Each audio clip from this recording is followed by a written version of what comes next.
and welcome to the LLG Grapevine podcast. You're listening to Helen McGrath, Head of Public Affairs, and I'm delighted to be back once more after a long break to bring you highlights from the world of local government law and practice. Alas, Dennis Hall cannot join me this edition. You'll have to wait for next week for the reunion of North and South. However, I am delighted to be joined by guest contributor this week, Ed Hammond, Acting Chief Executive at the Centre of Governance and Scrutiny. A very warm welcome, Ed. Hello, Helen, and hello, everybody else. Now, before I scrutinise Ed on governance, risk, resilience and the work of the Centre, let's just take a quick stroll through the highlights of last week. The Department for Levelling Up Housing and Communities has issued guidance on understanding the possession action process for both landlords and tenants, including social landlords, which you will need to take a look at if you work in that field. There are also some building regulation circulars, compulsory purchase guidance, and investment zone guidance. In the planning world, there's an interesting case where a Somerset school has been refused permission to demolish a historic boarding house and replace it with homes after an inspector determined that the building, which is not a listed building, had heritage value. And in the world of social care, the County Councils Network has said that councils risk not having the staff or money needed to implement the financial changes proposed as part of the government's social care reforms, and has called for a delay to the cap on costs. The LGA has also called for a delay to the cap, warning unfunded reforms risk making services worse. There's also an interesting parliamentary report on ethnic diversity in politics and public life, which finds that 10% of the House of Commons are from ethnic minority backgrounds, whilst the House of Lords achieves just 7.3%. Of note is that none of the 90 members of the Northern Ireland Assembly were recorded as being from an ethnic minority group. All these matters and more are of course linked in bulletin number 37. Now, as promised at the start, I'm delighted to be joined by Ed Hammond. LLG do undertake work in collaboration with the Centre for Governance and Scrutiny, and there are many synergies between our two companies. Ed, for those who don't know, can you tell us a little bit about the Centre, its structure and purpose? Yes, we're a charity that provides support, advice and guidance to a range of organisations in the public and private sector on matters relating to corporate governance, oversight, accountability, transparency. Although our work is cuts across a wide variety of different sectors and fields, probably the focus of what we do is within local government in England. And in that regard, we produce general guidance for councils on a variety of matters, and we also do quite a lot of work directly with councils, providing them with support. Some of that is through funding that we get directly from the Local Government Association to provide support to councils for free, and some of it's paid for. It means that we're doing quite a lot at the moment to support councils that are under intervention or some form of other sort of government oversight. So recently we've done work, for example, in Liverpool and Croydon, and if there's a council that you're aware of that's been in a sticky situation governance-wise over the course of the last few years, it's more likely than not that we've been in there at some point, hopefully sorting the problem out rather than causing those problems. We are thinking particularly at the moment about the way the world is changing as a result of the pandemic, and in that regard, we've produced. I suppose we've been thinking about sort of further research into the area of thinking about local democracy and how local democracy is changing, and how that's going to impact on the way that how councils governance arrangements and functions need to evolve and transform potentially over the course of the coming years. So in terms of priorities over the coming months, aside from looking at the impact of COVID, what other work streams will the Centre be focusing on? We've got a sort of couple of priorities that connect to current and sort of forthcoming legislation. I mean, obviously we're in a rather uncertain period in a legislative sense at the moment, which feels odd halfway through a parliamentary term. But we're obviously doing quite a lot, as you'd expect, on the governance implications of levelling up. The levelling up white paper focused to a surprising extent on governance issues and having the systems in place to deliver strong and effective growth. what we're thinking about at the moment is how combined authority governance might need to be strengthened in that context, and how local accountability can be lent due credence in an environment, devolution-wise, where it's all too common to think about accountability as being back towards Whitehall for the delivery against devolution deals. And now, obviously, the Levelling Up bill is going through Parliament at the moment. There's a degree of uncertainty about the extent to which all of those bills' provisions will remain in place, with the new government being in place and wanting to stamp its authority over matters relating to growth. But we are watching and waiting as the bill proceeds through Parliament and seeking to influence and inform government approach as that happens. The second thing we're doing legislative-wise is working on the implementation of the Health and Care Act. So we're in close communication with civil servants around the slew of regulations and statutory guidance that's going to need to be prepared relating to the implementation of the Act. Some aspects of the Act have come into force, but some, particularly those relating to local accountability changes, don't come into force until next July. And I'm thinking particularly here about the operation of health overview and scrutiny, about which we've got some sort of big concerns at the moment, in certainly reference to the changes brought about in the Act. We're concerned about the pressure for local areas to establish more joint committees on a standing basis in order to lend effective scrutiny to integrated care systems. And we're also concerned about the withdrawal of the statutory power for scrutiny committees to refer matters of concern to the Secretary of State. And we're taking active steps in engaging with government on those two matters. Well, I think your concerns around the pressure on joint committees are certainly very valid there, Ed. Now, LLG are delighted to be involved with you on the recent roundtables and work towards a guidance document on Callin. And there certainly seems to be a lot of varied practice throughout local authorities in respect of Callin. Can you tell us a bit more about that work and other publications you have in the pipeline?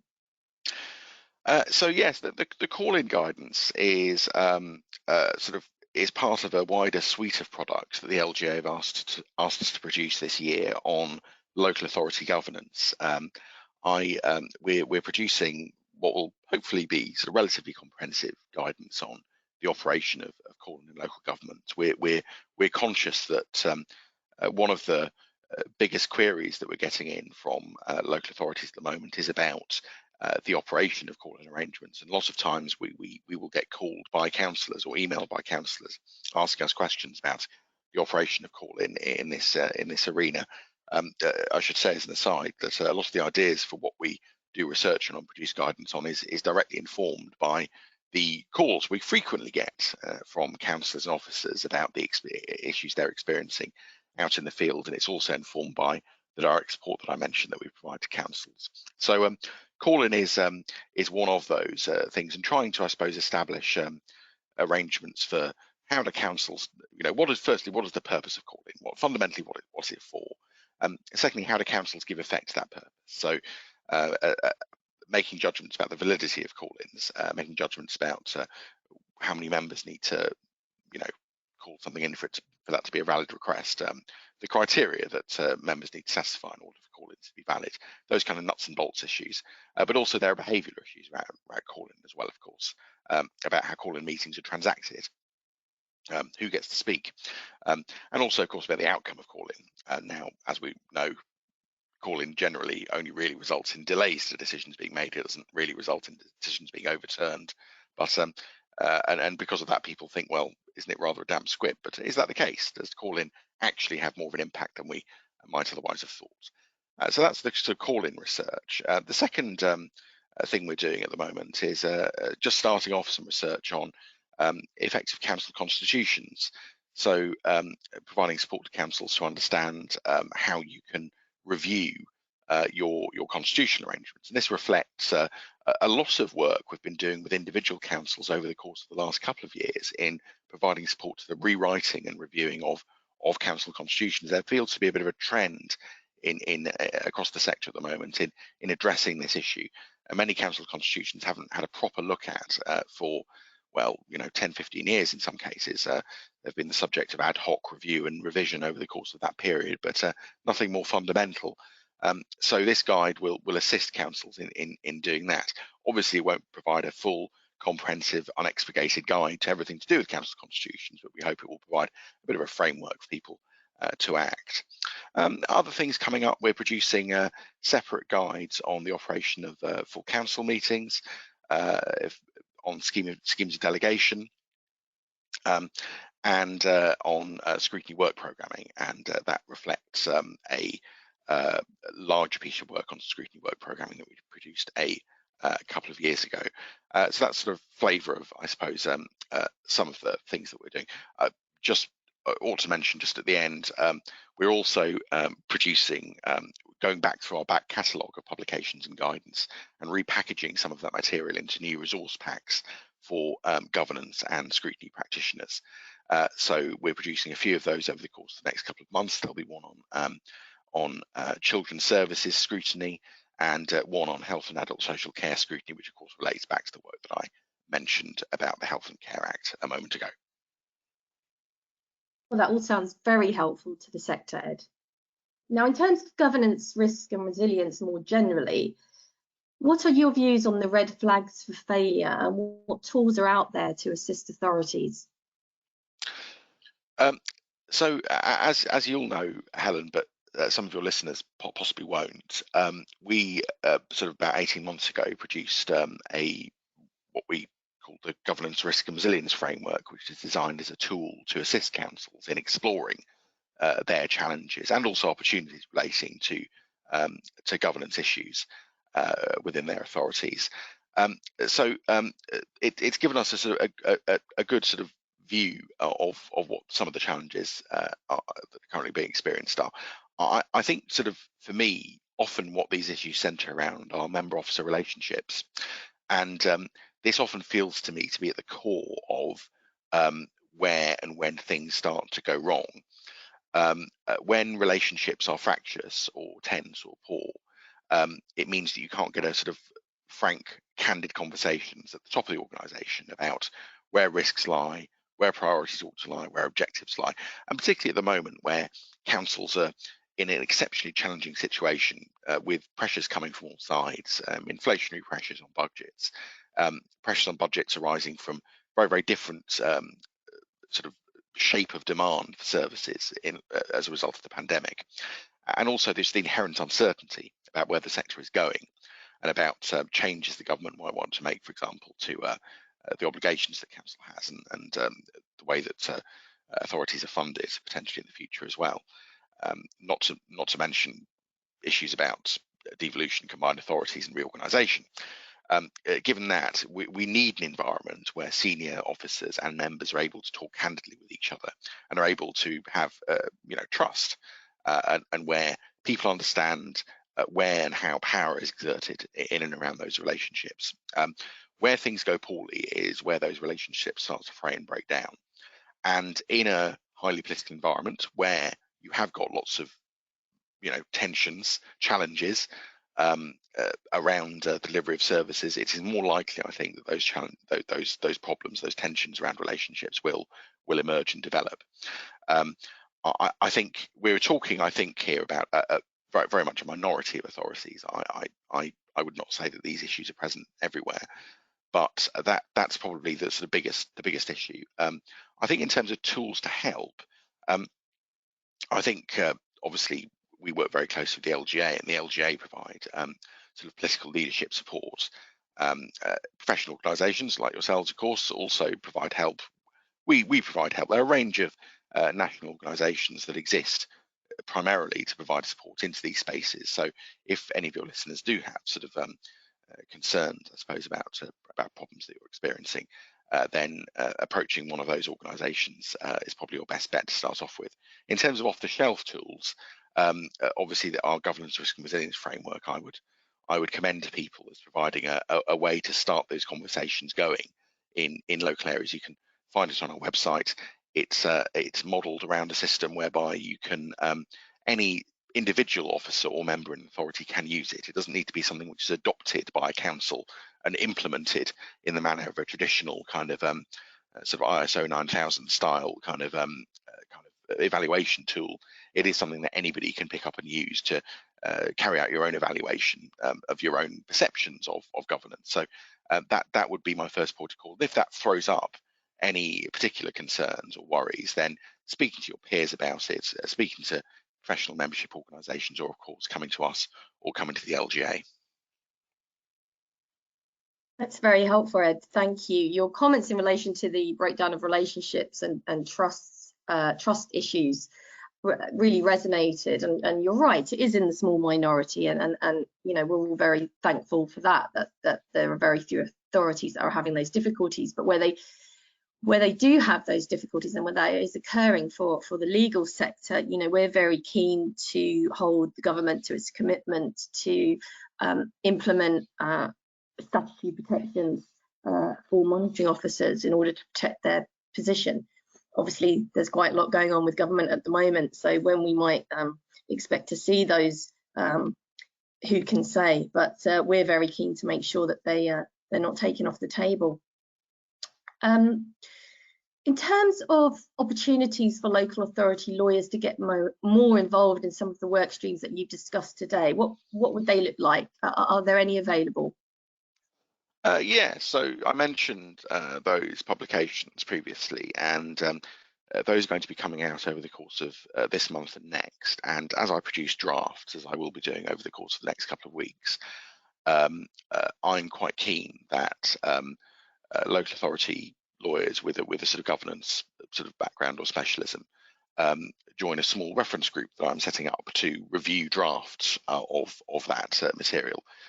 It's the material's not really being drafted for I suppose for a technical audience. There won't be anything in there that will shock or surprise your members. I think it's about spreading awareness of some of the bigger sort of technical governance issues that exist. I mentioned Callin, constitution, schemes delegation, those kinds of things. But it's really important that they be legally accurate and that they be useful to lawyers in being able to provoke and support conversations that you're having with members and other non-governance officers in your local area. So I am setting up a sort of small reference group for that. So if people are interested in contributing to that work, it won't be a particularly onerous responsibility. It might be looking at a couple of publications over the course of the next few weeks. Please get in touch with me. I can be contacted at ed.hammond@cfgs.org.uk, and we can, you know, I look forward to hearing from people as well.